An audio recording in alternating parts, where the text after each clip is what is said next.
Hey, everybody. Guy Magno here with the Chit-Chat podcast. Thank you so much for continuing to listen. Whether you're folding laundry or doing dishes or driving on your way to work or maybe even on the treadmill at the gym, we're just thankful that so many of you are listening and participating in this fun little growing community on the podcast here in Central Minnesota. We really, really appreciate it. I just got done recording this podcast with my friend Eric Geier. Eric's a really, really neat dude, and he is one of the owners at Bad Habit, which is my absolute favorite brewery. They're in St. Joe, and they have just played, I think, a really important role in helping that community continue to grow and thrive. And watching what they have done there has been so fun.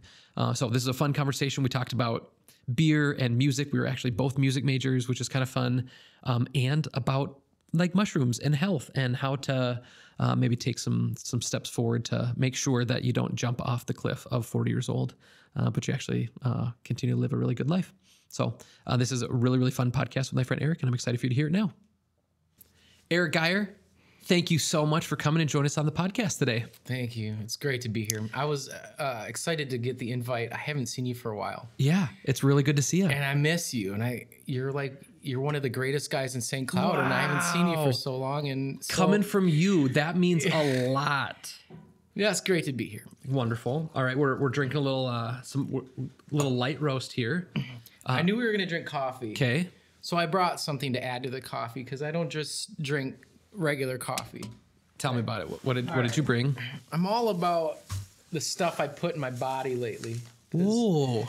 I'm getting older, and I'm realizing that. Are you 40 yet? Have we? Yeah, I am. I'm actually, my birthday is on Tuesday. I got another one. Happy early birthday. So I brought some mushroom powder. I always put mushroom powder in my coffee. Okay. Makes it taste better. And does it actually? Oh, it's great. Do you like mushrooms? I love mushrooms. In your food? Okay. So I got reishi mushrooms, and these are all from forest mushrooms in right by St. Joe. Okay. And cordyceps, and this is good stuff for your body, your brain, your gut, and your it has some anti-inflammatory properties to it. So, and then I got, to give you a little boost, I have some ginseng too. Also, it all goes in the coffee? Yeah. Well, let's get it out. Let's get it going. And then I made these little pills of lion's mane. I even have lion's mane. So I have three different, two mushrooms, the fungus, and some plant ginseng. Let's do it up. Powder. Okay, so, you get... Just FYI, if you're looking, or if you're a child, if you're under 18 and you're watching this, and someone comes and they bring you an unmarked bag of mushrooms, of pills and things. It's good to ask questions first before you do it. But this is lion's mane mushroom. Yep. It's good for your brain. It's good for cognitive ability and I'm getting it on me. That's all right. I made those pills. I made those capsules. Yeah. And it came from a reliable source. Great. And then I got to get my little spoon. And right here. And then we just take a little bit of cordyceps. So how did you get going on wanting to just do better for your body? When did that start? When my body started not doing so well. Mm-hmm. And the first thing that I tried was some medications, and I'm not like a big medication guy. Sure. And I want my body to be better naturally. Yeah. So I started doing a little research and everything, and man, I've been poo-pooing mushrooms my whole life. Like, God, they're kind of gross looking, and they don't really taste all that wonderful. But then I started learning, like, you know what? If you use them right, add them in coffee, just a little bit like that. There's a good earthiness to it, and the health benefits from it are amazing. So I've been really into it. I take them almost every day. Yeah. I have lots of energy. I'm off my blood pressure medication. Good for you. Cholesterol medication. I got rid of all that stuff. So, this is, and then the ginseng is just, give me a little boost during the day. But yeah, I have more energy than I've ever had my whole life. I feel good. Yeah. Will you sharp at work? So you are one of the owners at Bad Habit. Are you still? Yes, will you sir. still drink a beer? I will. I will put mushrooms in beer, actually, every once in a while. I haven't done that. I'll stir yours up, too. Thank you. There you go, buddy. All right. Well, cheers to coffee with some mushrooms. Yeah, man. And that's good coffee, too. Yeah. Well, it great. does start with a base, which is, you guys make great coffee. Thanks, man. So, yeah. It's so funny that you are, okay. Well, how old are you? I'm going to be on Tuesday 44 years old. All right. So I'm born in 1980. 39, born in 85. And the closer that I was getting to 40, the more I would hear people talk about turning 40. And maybe it's a trope or maybe it's real. I'm not sure. But like, people saying like, oh, well, once you turn 40, your body stops working. Your metabolism shuts off. Like all these, like, it's like the edge of the cliff is 40 and you just start falling at 40. At 30, you're standing on the cliff. Or at 39, you're still standing on the cliff. At 40, you have stepped off. And just like when you hit the bottom, we're not sure, right? You notice when you eat stuff that's not good for your body. Sure. Like your whole life, you just eat whatever's there. And then you start noticing when I eat a half of a large pizza, I don't feel so great anymore the next day. And it makes you lethargic. And one thing leads to another. And pretty soon you're just a lump on the couch. And I suppose. Pizza could do that to you, Pizza does that to you. And I don't like making excuses like, well, okay, I ran 3 miles today. Now I can eat a pizza. Sure. You know, only put in your body what's good for you and don't make excuses like, okay, I worked out today. I can eat a cheeseburger. Sure. If you work out, that's good. See, I don't work out a whole lot, but I'm in shape because I'm just active. And you're hauling those kegs around, tossing them just right overhead. I stay active at work. There's a lot of physical things at Bad Habit and at home that I do. Yeah. I don't sit down much, but then I also, I only put good things in my body. I mean, every once in a while, okay, I'll eat a piece of candy or a candy bar or something, but it's always only putting good stuff in your body, and that makes a big difference. Like I feel better than I did 10 years ago, I think, when I wasn't eating as well. And so I turned 39 on August 1st, and I just had this thought of like, okay, everyone says that 40 is this cliff. And so what if I could be in the best shape of my life when I turned 40?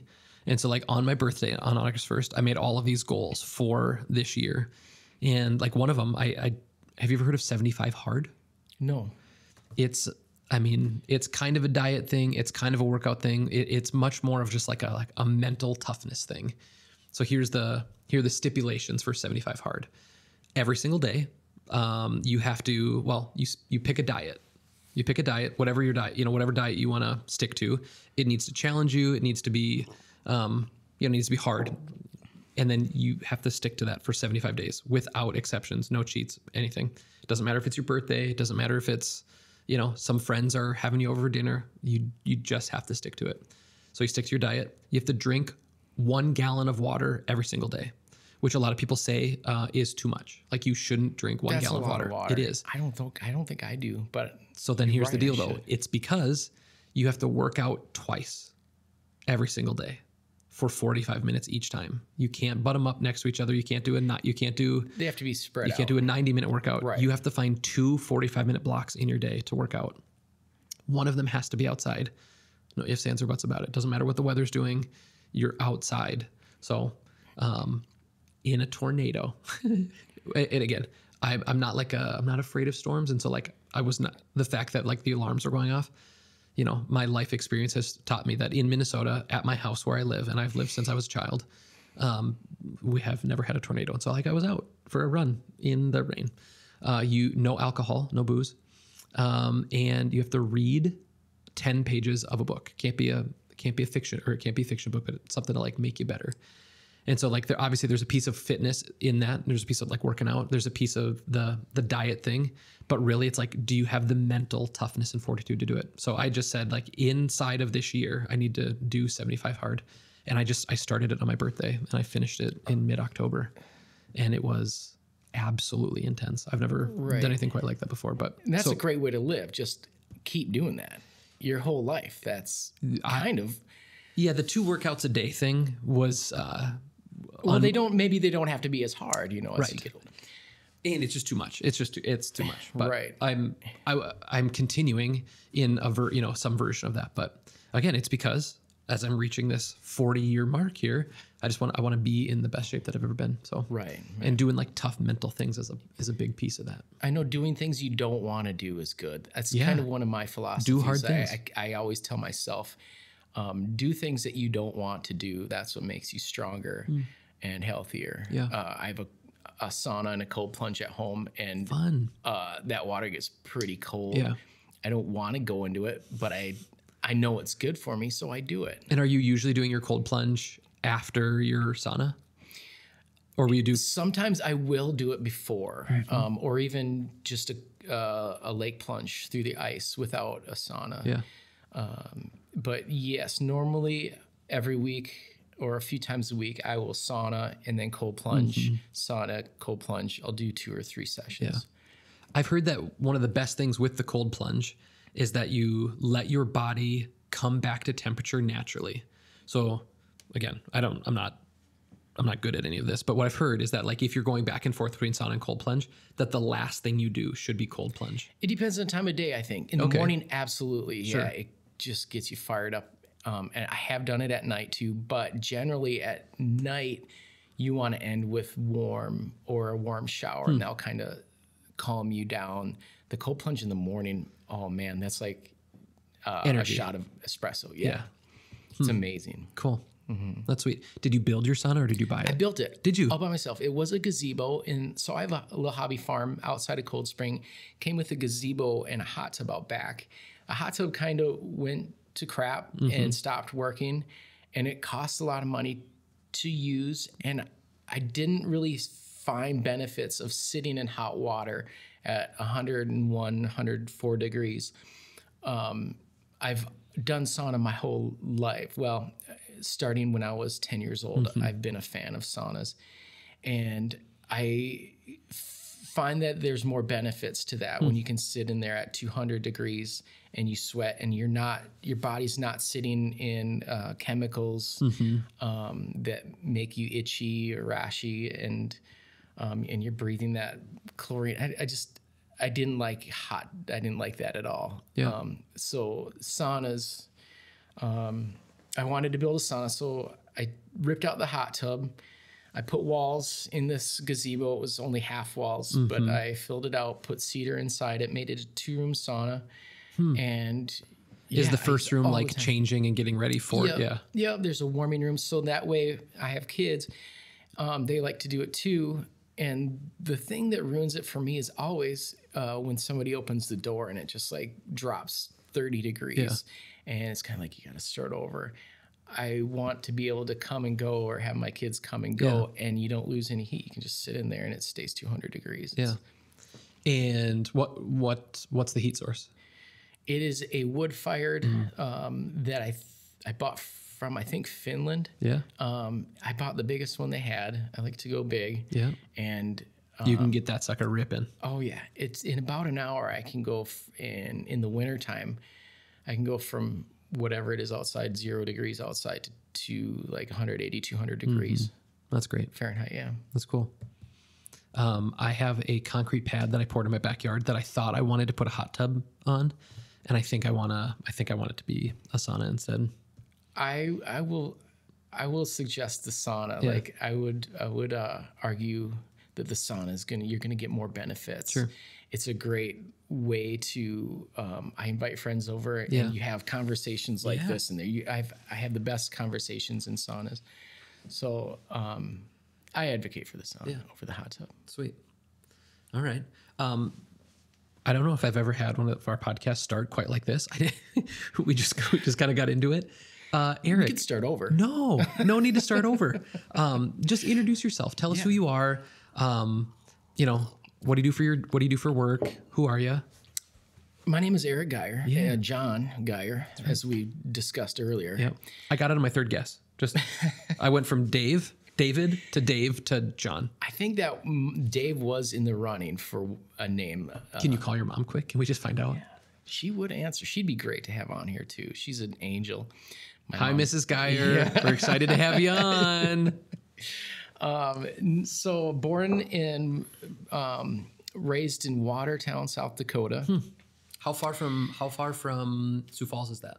It's an hour and 15 minutes north of Sioux Falls. It's on the eastern side of South Dakota, the northeastern side of South Dakota, not too far from here. It's the first big town you get to when you're driving from here into South Dakota. Watertown's kind of the first town you get to. Did a lot of hunting and fishing growing up, joined the Marine Corps after high school, and I was stationed out in Hawaii and Japan and deployed a few times a year. Got out and I wanted to do music. So I went to MSUM Moorhead, Minnesota State Moorhead, for music production, music engineering, and ended up switching my major to music education, knowing that I didn't need a degree to push faders, but I did need a degree if I wanted to teach. So I got basically the same education, but I got out with a license to do something. And did you ever teach? I taught for 1 year and realized that I didn't want to teach. What school district were you in? I went back and got a job for 1 year in Watertown, South Dakota, where I went to high school. It wasn't the best, but you know, it was every experience leads you to where you're at, and it led me eventually to here. So this is cool. So my buddy Pete that I studied music with lived in St. Joe, and I was coming through once. I called him and I said, "Hey, I'm headed to Duluth. Can I just crash at your place?" So yeah, and then in the morning he's like, "Let's go to this sandwich shop that is really good in town called Bo Dids." And we walked through St. Joe through the parking lot of this bank, which is now Bad Habit. So I always think of that, like, man, if God could just give me a video from his cell phone, if he was taking a video, look at the little snapshot and say, look at you walking through your future business. But I've never been here before, never thought I would ever be living here and running a business here. But I still remember that moment walking through the parking lot of what is now Bad Habit. And so how did you actually get here to Central Minnesota? And then how did you get connected to the idea of beer? And how did you guys go about starting Bad Habit? It's cool how when I look back and think of moments like that, had I not called him and met up with him that day, and then I did the same thing when he was in Minneapolis. I called him. I said, "Hey, I'm in Minneapolis. Are you around?" And because he was living out there at the time, and he was. We went out for dinner, and he's like, "Hey, there's this job opening up in St. Joe at the college that you might be really good at." And okay, let me know when I should apply. Let me know when it opens up. And he did. The position opened up. I applied. The president. Yeah. The president of St. I Ben's. applied for that, didn't get it. But then I applied at another position in the fine arts programming, and I did get that. And so that's what moved me to the area.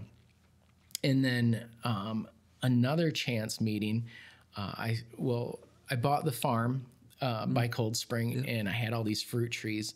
And somebody at the college got me into fermenting the fruit from these fruit trees that were on my farm. So I started making cider and perry and wine and distilling and making alcohol. I thought it was more fascinating. I wasn't a big drinker, but I just thought the process was fascinating and I loved doing it. And it turns out I was pretty good at it. And then I was introduced to Aaron, who had planted the seed for Bad Habit, and by another person said, "You got to meet this guy. He wants to start a brewery. He needs help, and you might be good at that too." So I met with Aaron at the coffee shop in Cold Spring, and instantly we were like best friends. Fun. And then I don't know, I never thought we'd be where we're at today. Yeah. 9 years yesterday.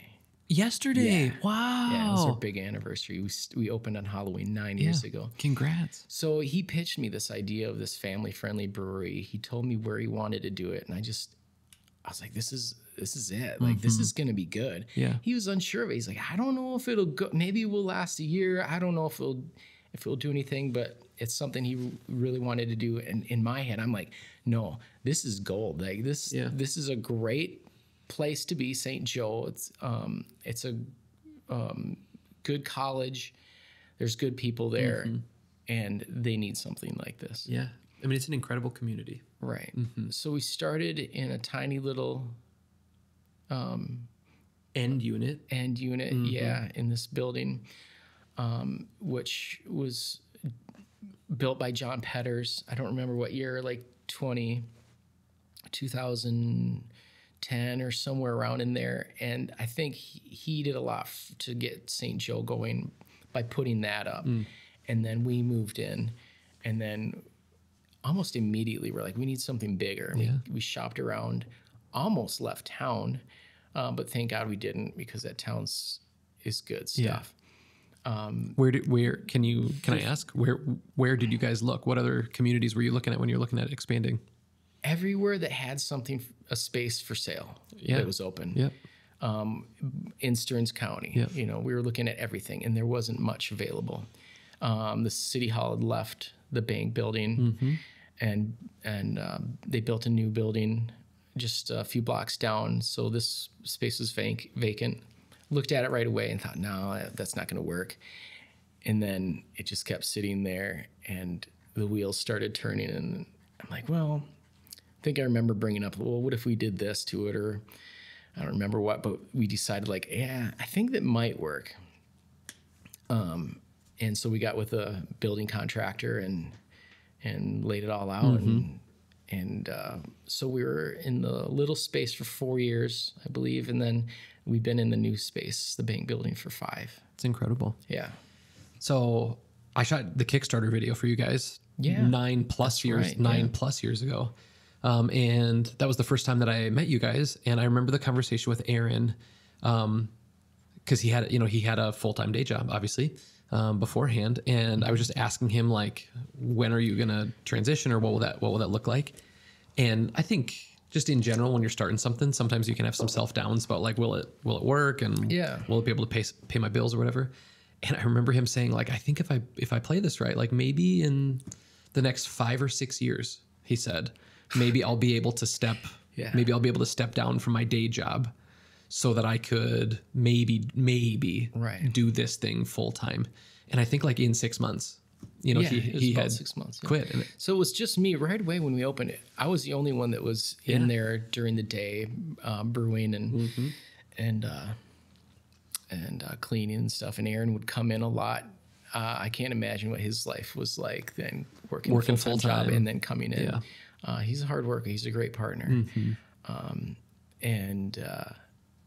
And then, he quit his job, and then it was the two of us. And then we hired another brewer, Eric Selmy, who's pretty reputable down in the cities. And he worked for a brewery out on the West Coast before that.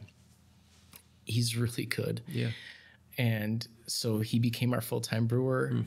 And so there were 3 of us, and now we have an assistant brewer as well. And our team is awesome. Yeah. I love it. And we get along. We're like 4 brothers there. That's cool. Yeah. I think I know that your, the new spot, the spot that you've been in the bank, for the last 5 years or whatever, it's only a couple blocks from your original spot, but St. Joe is small.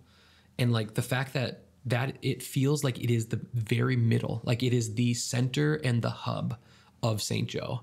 And I mean, 10 years ago, like, I mean, there was stuff happening in St. Joe, but what has happened recently, I mean, in this last decade, is incredible to watch that community grow and transform and change. And the fact that you guys were such a big piece of that growth, and I think is awesome. And the fact that your guys' spot is in the middle, it just kind of feels right.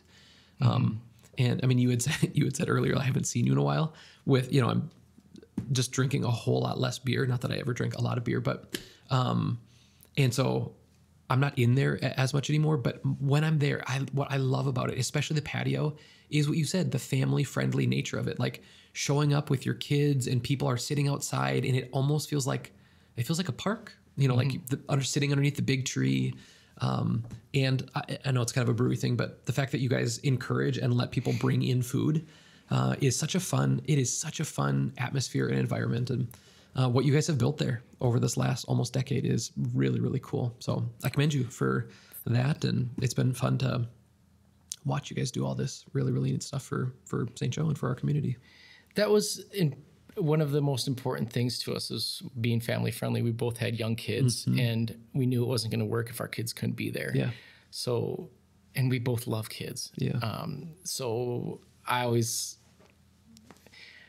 like having kids come up to the bar and order a root beer and I give them a glass. I don't give them plastic. Yeah.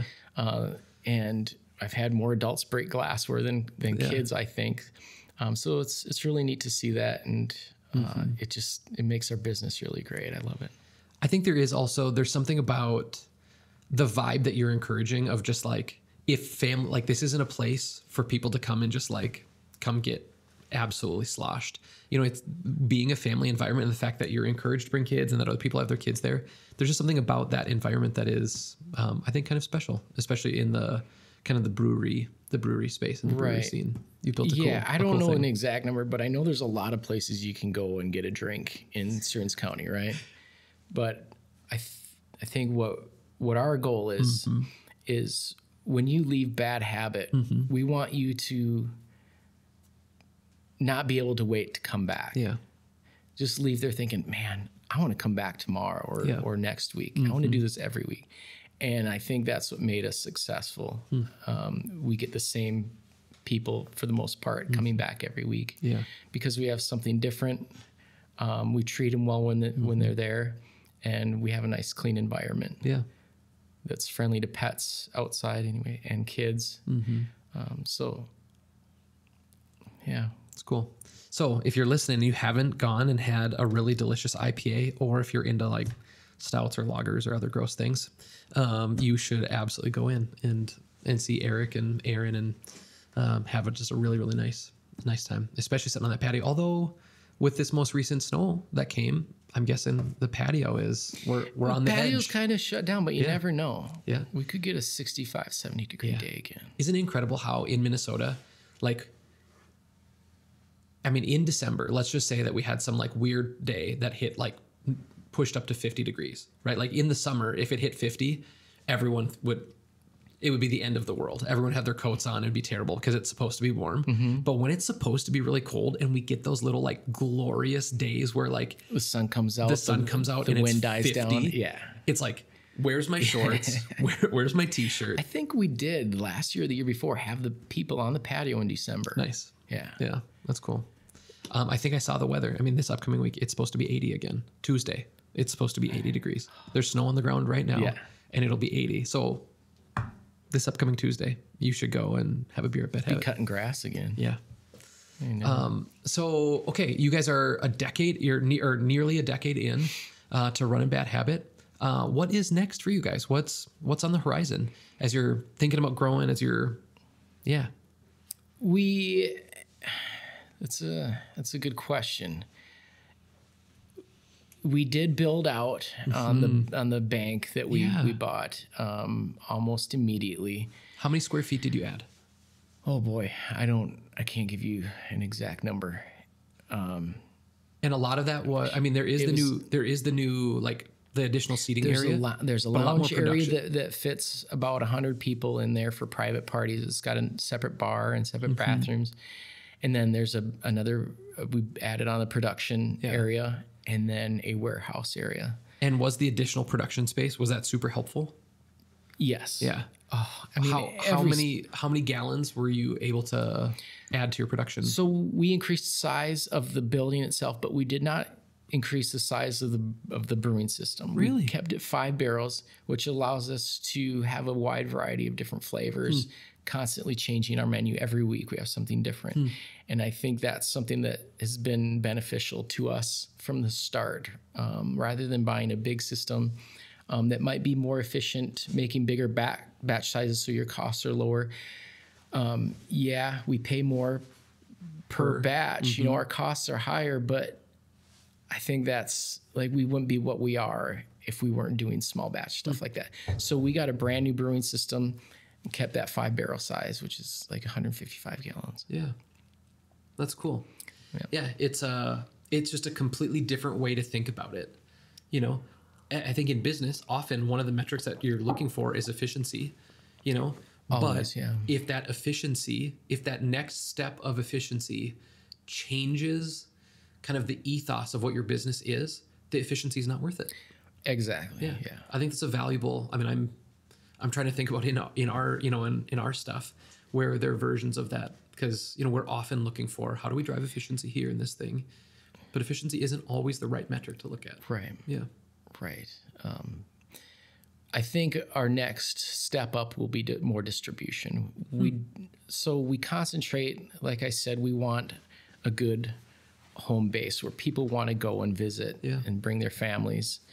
Now it's like, okay, that's kind of at capacity. We can't fit that much more people in our little place. So now it's sending it out. And we do 20 or 30 accounts of liquor stores and restaurants that we have our product at right now. And I think that would be the next expansion is growing that side of the business, sending out to a little bit further outside of Stearns County. And will you guys self-distribute or will you get a distributor? I don't know. Probably self-distribute. Both Aaron and I love being in charge of that kind of stuff. We have a hard time giving that role to somebody else. I don't know any other brewery that delivers beer. The owner delivers the beer. Sure. Aaron loves that. I love that. Being the face of the company. Yeah. Like, it's not just some guy that you pull off the streets that's delivering your beer. Like, we want to be, we want to be there and make sure our product is placed right. And I don't know a ton about the beer industry. Certainly not as much as I, maybe know about our little things, but one of the things that I've seen is that these breweries start and they jump in, and the idea of the money that could come with a really good distribution deal, right? And how we could get so big so fast, but the infrastructure cost that comes with that actually is the thing that like cripples and kills so many of these. You don't have to look hard to see all these breweries that have like gone out of business, and it often feels it's because they went to distro way too fast. Is that an accurate statement? Yes. There's a few factors that could influence it. I've seen people get into it that know nothing about brewing. They're not passionate about it. Like Aaron and I both homebrewed, and we're passionate about that, and we are there. We're the ones making it and making sure that it's good, and then we're the ones selling it and delivering it, and talking to the people, and putting in that time. I've seen people open up breweries that don't know anything about beer, never done it before. They're not passionate about it. They just like the idea of owning a brewery, and I don't think that's the right way to go into a business if you don't know anything about it. I'm not going to open up a restaurant because I don't know anything about cooking. Yeah, a little bit at home, but I'm not going to just jump into something that I don't know anything about. And I think that is why you see some of these places shutting down, leaving the work to somebody else who's not invested in the company and that's doing an okay job, or also growing too big. Like I said, if our brewing, if we had upgraded our tank size and our batch size was bigger, that's it's going to look completely different in the tap room. We're going to have 4 or 5 beers on tap, maybe. It's going to be the same ones for a long time. Nothing's going to change. Because how many do you guys have, like, on any given day? How many different? 22 to 24 beers on tap. And every week there's 2 or 3 different ones. And we do a lot of small batch stuff, just one keg at a time. We might flavor something differently. And so there's always something new. If you just have big tanks, it's going to get boring. Sure. Yes, you have less, your cost of goods is going to go down. You're buying products in bulk, and you go through a distributor and you're selling it all over the state, but that doesn't always mean that you're going to be more successful. Yeah. I think. Well, it's cool. I mean, I think just watching you guys and how you have executed your business model, being community focused, trying to build that strong local kind of like anchor before you jump into like lots and lots of distribution. It has, I don't know, it's been really, really fun to watch. And just like the level of faithfulness that people have towards you guys is really, really cool. Yeah, that's good. We take pride in our product. Yeah. And we don't put anything out if we don't think it's good. Yeah. That's, I think, being that involved is what's made us successful. Yeah. Yeah. It's cool. And you know, when you're thinking about distribution, do you see a future where you guys would try to be all, you know, across the whole country in all 50 states? Oh, no, too big. That's probably too big. Too big. Yeah. Regional, Midwest. Like I said, Aaron and I like to be involved. And that's what I think makes Bad Habit great. Yeah. Is that the people that own it are so involved with it. And if we were on a national scale, we wouldn't be able to. We'd have to let a lot of that go. And then, you know, your product could change. Yeah. And it just wouldn't be as special, I think. I'm guessing that your palate is pretty good. So you have 20, you said 24 or whatever beers. Blindfolded, how many of the 24 do you think that you could pick out? It would be hard, I'll admit, because it's different every week. And every week I have to go taste test a lot of it and remind myself, like, what does this IPA taste like? What are the characteristics of that? And it's kind of fun to play that game, to pour a couple of similar beers and try to guess which is which. It's not easy. Like even for an like expert, who's in it. Yeah. It's not easy, but yeah, I'd guess about 90%. Wow, that's pretty good. That's pretty good. But I haven't taken the full test yet of everything. Sometime I'll swing out. Come out someday. We'll pour 24 samples and see. We'll see how that turns out. Yeah. All right. Well, cool. Can I ask you the same question about coffee? Yeah, absolutely. You get Colombia roast and coffee from Nicaragua. All over. Can you tell the difference between something from Colombia or Nicaragua? Where else? Hawaii? I don't think so. I mean, I doubt that I can do that. There are people who I think can do that. I think one of the interesting things, and I'm thinking of a few specific people that I know in the coffee industry who have like really, really, really special levels of, just like really, really high palates. And so not just really, finely tuned palates, but also just like their coffee knowledge is so, so deep.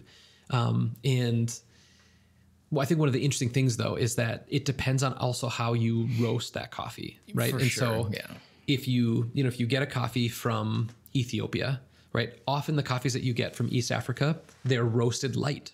It's they end up fruity and botanical and kind of citrusy. Those are my very favorite coffees. But you can roast those coffees medium, and you can roast them dark. And so, yeah, I don't think that I would be able to maybe pick out the nuances that would.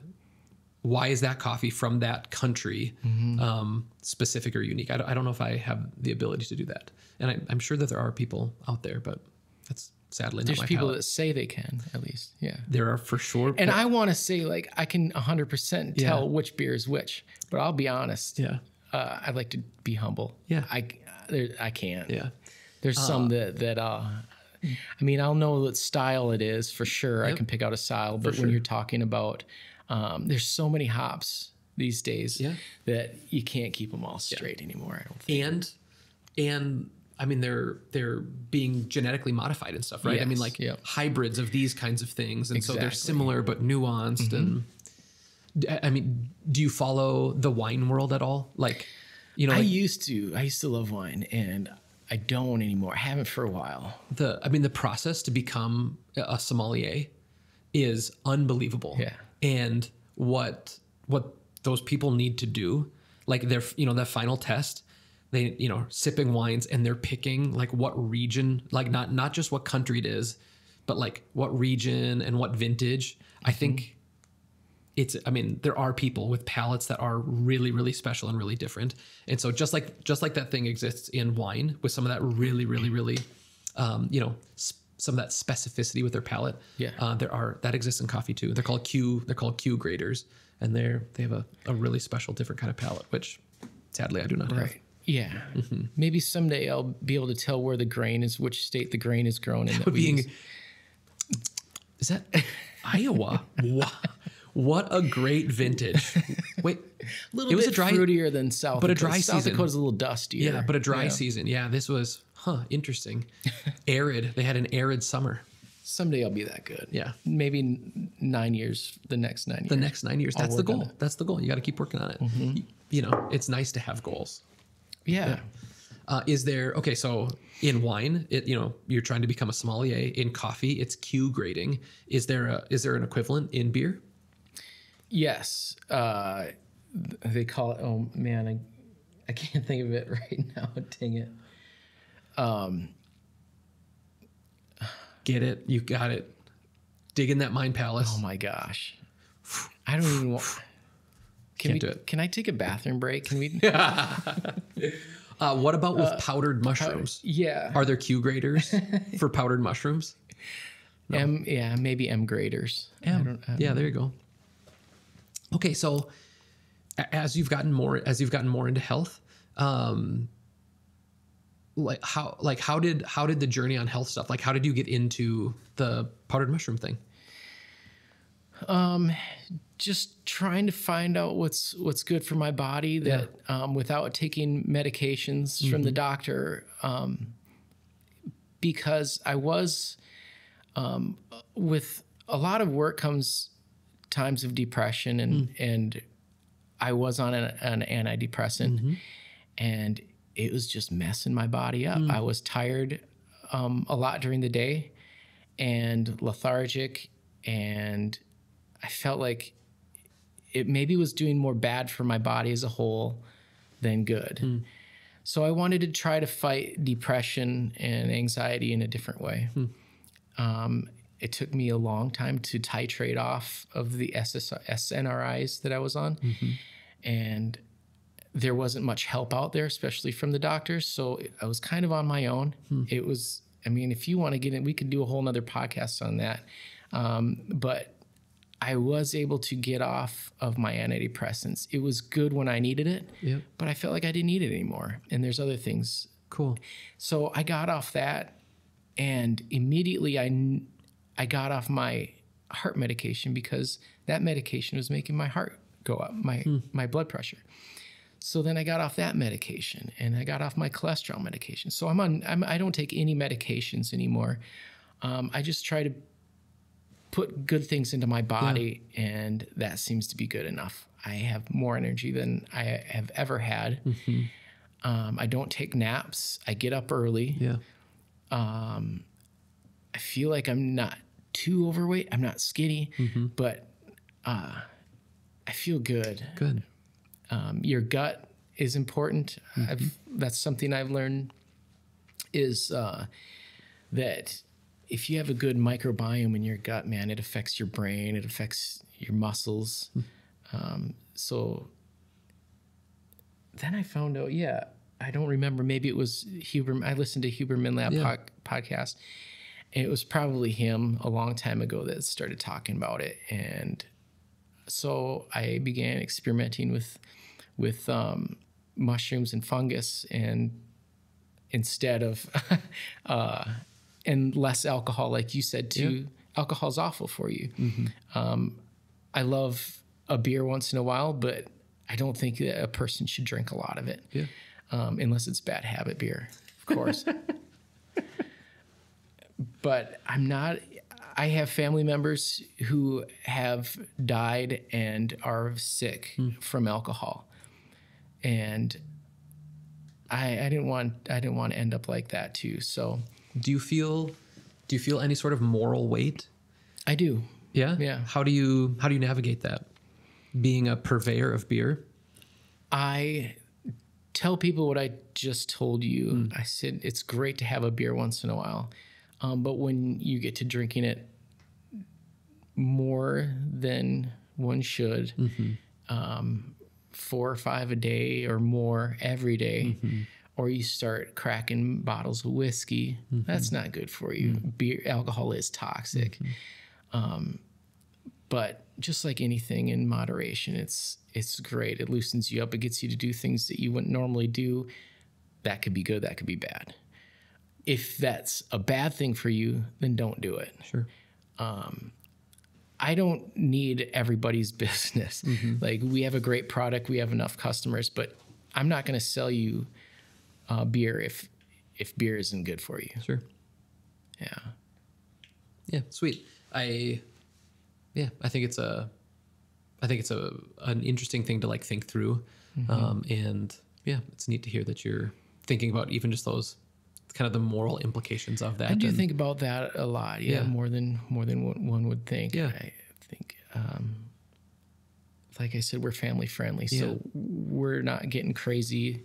I think it's forever, for 9 years. I mean, it's been one of my very favorite things about you and about Aaron. And I think it's why I have felt comfortable to, on occasion, like if I'm going to go and drink a beer, that I am for sure going to go out to Bad Habit. Just or come and have a non-alcoholic beer too. We've made teas and like hop teas. And we've made, like I had a green tea with blueberry and honey in it. And I think I might be bringing that back soon. That's fun. In a version with and without alcohol. Yeah. We used to make peach tea all the time and like sparkling lemonade. And of course we have root beer. Yeah. We have non-alcoholic beers. So. It feels like the environment that you want to create is almost as important. Like when I'm there, like you guys care a lot about the quality of about your beer and about your product, but you guys have worked equally hard to create an environment that is really, really special too. And I think that's something that's so fun, and it's why it's so easy to sit there. And we're both kind of neat freaks. We like a clean room. Yeah. We like it to be organized. I ask my staff to face all the glassware behind the counter. It's great. Do we need to do that? No, but it looks nice. It sure does. And little things like that, I think make a big difference. Yeah. Cool. Well, sweet. Mr. Geier, I'm really thankful that you came on the podcast. I think you're just an absolutely wonderful dude. I've loved being your friend and knowing you for many years now. As we close on the podcast, is there an unpaid advertisement that you have? An unpaid advertisement for? It could be anything. Anything. Anyone. It could be an idea. It could be a business. It could be a product. Anything. Could it be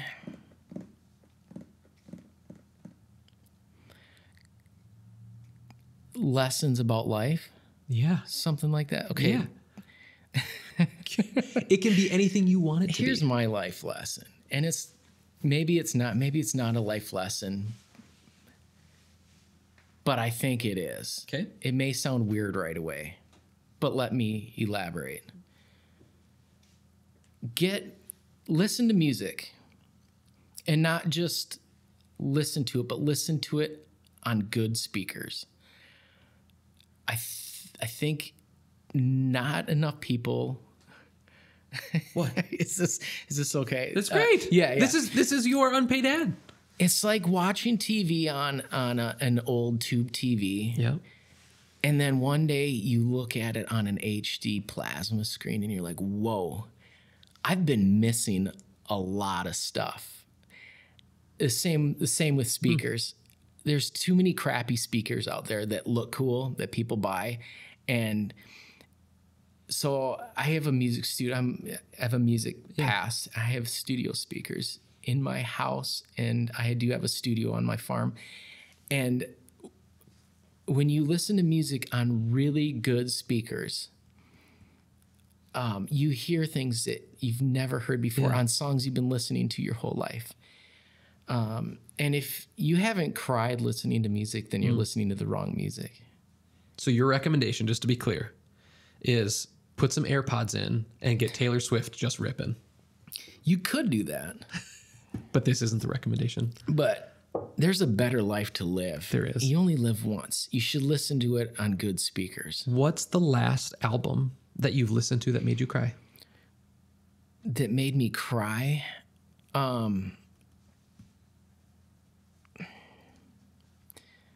There's a few. I don't want to. I'm afraid to say. I might. Why?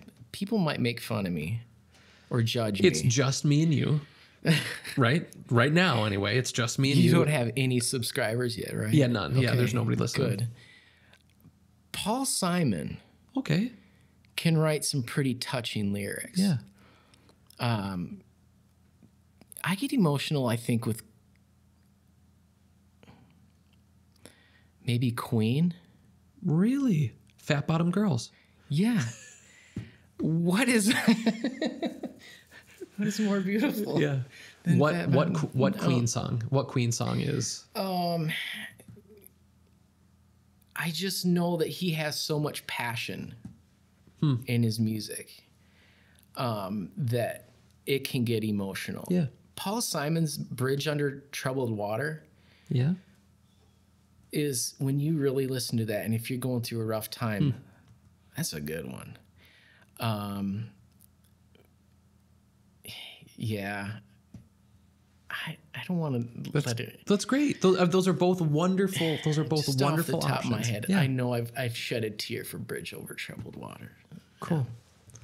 All right. Well, my unpaid ad for today, which, believe it or not, I'm going to pivot. Okay. So the irony is I agree. I think wonderful speakers this is good. I also think, and I have said, so just like out of honesty, like I think that those are great, but I'm going to be honest. Yeah. I have said more times than I can count that my AirPods are the most valuable piece of technology that I have ever purchased for how much they cost in comparison to like how valuable they are in the business. I don't think there is a more valuable piece of equipment. So now, this is not for audiophiles. Like listening to music in your AirPods, not great. Other than the fact that I am able to work while I'm out and about, taking calls and even like talking to Siri and having her send texts and do things for me. It kind of makes a virtual assistant possible in a completely different kind of way. So get good speakers and listen to really good music. Headphones too. I'm going to change your world. I'm going to go get my headphones and you're going to listen to them. And it's going to blow your mind. Yeah, except the AirPod is so easy. It is so incredibly easy. I do embarrass my kids when their friends know me as I go and I have headphones around my neck. Yeah. But the sound is unbelievable. Again, if you get a good pair can't of it be headphones. both? Go get good headphones and good speakers to listen to good music. Yeah. And the ease and the functionality of putting in an AirPod. Yeah. It's hard to go back, like the HD TV. Yeah. Once you start watching that, you can't go back to a tube TV. All right. So you could never do a pair of AirPods? No. Okay. Have you ever had a pair of AirPods? Yeah. Yeah? I tried them. Like they come with your little phones sometimes and stuff. And it's not your deal. It's not my deal. Got it. No. What about while you're driving and you can just you can keep your hands on the wheel and you can just talk to Siri and like run your little world just with your voice? Isn't that worth it in some regard? I don't have a Siri. Okay. I don't. Well, I'm not an Apple guy. I'm not an Apple That's guy. fine. All right. That's okay. Yeah. Well, cool. I mean it. Get good speakers. I agree. And also having a pair of AirPods can be life changing. Mr. Eric Geier, I'm thankful for you, and I'm thankful for coming on the podcast today. I hope that you guys continue to make great beer at Bad Habit, and more importantly, keep developing a really cool community in St. Joe. I've loved watching what you guys have done there, and I think it's neat how St. Joe has kind of built up in part around you guys and what you're trying to do there. It's not just us. So, I know. But it's. I love being there. I'm thankful that we're there. By, maybe it was just chance how we all ended up there. But yeah, if you're not with the right people, and you don't have the similar goals, and you're not going to get a town like that. But yeah, St. Joe seems to be a place where all the right people are coming together, and it's been pretty cool to watch the last 9 years. Yep. Well, it'll be so fun to see what the next 9 have in store. Who knows? Cool. Well, thank you. Appreciate it, Eric. Absolutely, Guy.